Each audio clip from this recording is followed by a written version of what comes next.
Hello, and my best regards to everyone. My name is Claudia Viviana Zambrano Bravo.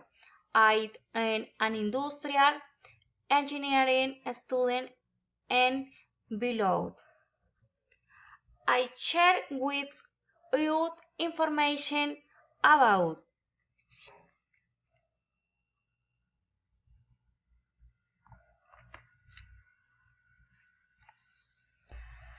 accession processing time, direct cases, failures, incur strategies, on analysis time, poorly worded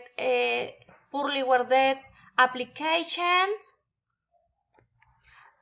indirect cases, very basic management system, lack of staff or training for servers, little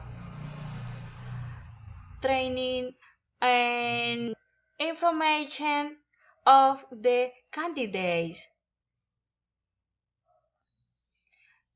direct effects, bad perception of the system by the industry, delay in innovation and technological development, loss of important information. Thank you.